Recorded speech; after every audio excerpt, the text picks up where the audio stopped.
नमस्कार, आप देख रहे हैं इनसाइडर लाइव और मैं हूं आपके साथ पूजा। संसद भवन में आज सत्ताधारी एनडीए के सांसदों की बैठक हुई। तीसरी बार सरकार बनने के बाद एनडीए संसदीय दल की ये पहली बैठक रही। प्रधानमंत्री नरेंद्र मोदी ने भी बैठक में शिरकत की और एनडीए सांसदों को संबोधित किया। इस बैठक में बिहार के भी सांसद पहुंचे हुए थे। केंद्रीय मंत्री और हाजीपुर के सांसद चिराग पासवान ने बैठक के बाद सदन से बाहर मीडिया से बात करते हुए कहा कि हमें हमेशा पीएम मोदी का मार्गदर्शन मिलता रहता है। वहीं उन्होंने राहुल गांधी के हिंदुओं पर दिए गए बयान पर कहा कि भगवान शिव का कोई भी अनुयायी लोकसभा में जिस तरह से उन्होंने हिंदू भगवान की तस्वीर लहराई, उसे बर्दाश्त नहीं करेगा। विपक्ष के नेता के पद की एक गरिमा होती है, आप इस तरह के बयान नहीं दे सकते। सरकार का विरोध करते करते उन्होंने शिव भक्तों का विरोध करना शुरू कर दिया है। चिराग पासवान ने कहा कि मैं हिंदू धर्म में आस्था रखता हूं, मैं भी महादेव का भक्त हूं। ऐसे में कल उनका जिस तरीके का आचरण था, भगवान की तस्वीर लहराना और टेबल के ऊपर कागज रख देना, इस बात को कोई भी बर्दाश्त नहीं कर सकता है। जिस तरीके से हिंदू भावनाओं को ठेस पहुंचाने का उन्होंने काम किया और उन्होंने कहा कि हिंदू हिंसा फैलाते हैं, तो ये कतई बर्दाश्त नहीं किया जाएगा।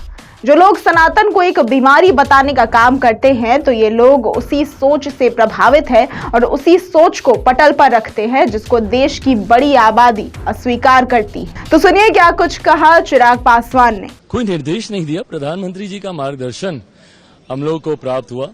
संसदीय परंपराओं को जिस तरीके से बीते दिनों हम लोगों ने तार तार होते हुए देखा, भले वो स्पीकर के चुनाव को लेकर हो या एलओपी के पद की गरिमा को जिस तरीके से कल सदन में कमतर करने का कार्य किया गया, इन तमाम विषयों पर जहां हमारी सरकार की, प्रधानमंत्री जी की चिंताएं हैं, वहीं कम से कम एनडीए का हर एक घटक दल और एनडीए का हर एक सांसद अपने उच्चारण से, अपने आचरण से एक नई मिसाल रखने का कार्य करे। ऐसे में प्रधानमंत्री जी के अनुभव का लाभ हर एक सांसद को मिले, इस सोच के साथ आज एनडीए के संसदीय दल की बैठक रखी गई थी, जिसमें तमाम एनडीए के सांसद मौजूद थे और उसमें से कई जो नए सांसद हैं, जो पहली बार चुनकर आए हैं, उनके लिए प्रधानमंत्री जी का मार्गदर्शन जरूर बहुत ज्यादा मायने रखता है। उनके अनुभव से सीखना, और आज वही मार्गदर्शन हम लोग को मिला। किस तरह का मार्गदर्शन था? स्पेशली कुछ निर्देश कि आप लोग ऐसे नहीं, देखिए, प्रधानमंत्री जी हमेशा इस बात को लेकर रहते हैं कि ज्यादा से ज्यादा समय लोग संसद में बिताएं। ज्यादा से जितना समय रहेंगे उतना ही ज्यादा सीखने को मिलता है।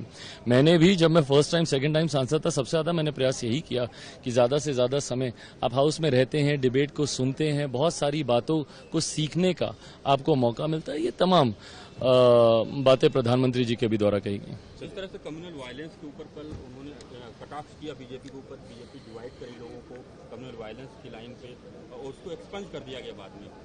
देखिए, एक्सपेंज करने वाली बातें बहुत सारी थी। एलओपी ने कल जिन बातों को सदन के पटल पे रखने का काम किया, प्रमुखता से बहुत सारी बातें उन्होंने कही जो कि पूर्णतः तथ्यहीन थी। कई उन्होंने व्यक्तिगत टिप्पणी की, प्रधानमंत्री जी को लेकर हो या चेयर को लेकर हो, और जिस तरीके से आस्था के साथ खिलवाड़ करने का उन्होंने कार्य किया, महादेव की तस्वीर को जिस तरीके से लहराने का काम किया, ये कतई इन सब चीजों को बर्दाश्त नहीं किया जा सकता। अलग अलग धर्म की आस्था का आपने तमाम धर्म गुरुओं का कल से लेकर आज तक बयान भी सुना, जिनके प्रति अपनी आस्था दिखा रहे थे, उन्हीं लोगों ने ही नकार दिया कि भैया ये मुद्रा इस धर्म से जुड़ी हुई नहीं होती है। कई धर्म गुरुओं ने उसका खंडन किया। बहरहाल, मैं भी हिंदू धर्म में आस्था रखता हूं, महादेव का मैं भक्त हूं। ऐसे में जिस तरीके से कल उनका आचरण था, तस्वीर को लहराना, टेबल के ऊपर रख देना, उसके ऊपर कागज पत्री रख देना, कतई इस बात को कोई बर्दाश्त नहीं कर सकता। और जिस तरीके से हिंदू भावनाओं को ठेस पहुंचाने का काम किया गया, जिस तरीके से ब्लैक एंड व्हाइट शब्दों में कहा कि हिंदू हिंसा को फैलाते हैं, ये कतई कोई भी हिंदू, कोई भी व्यक्ति जो कि इस धर्म में आस्था रखता है, जो सनातन में, पर दिक्कत ये ना कि इन लोगों का गठबंधन ही ये सोच रखता है। जिस गठबंधन का ये लोग हिस्सा हैं या जिस गठबंधन को ये लोग लीड कर रहे हैं, बगल में जब डीएमके के लोग बैठे हुए हैं, तो आप और क्या बात बोलेंगे। जो लोग सनातन को एक बीमारी बताने का काम करते हैं, तो ये लोग उसी सोच से प्रभावित हैं और उन्हीं शब्दों को सदन के पटल में रखते हैं, जिसको देश की एक बड़ी आबादी अस्वीकार करती है। ऐसी तमाम खबरों और जानकारियों के लिए देखते रहे इनसाइडर लाइव।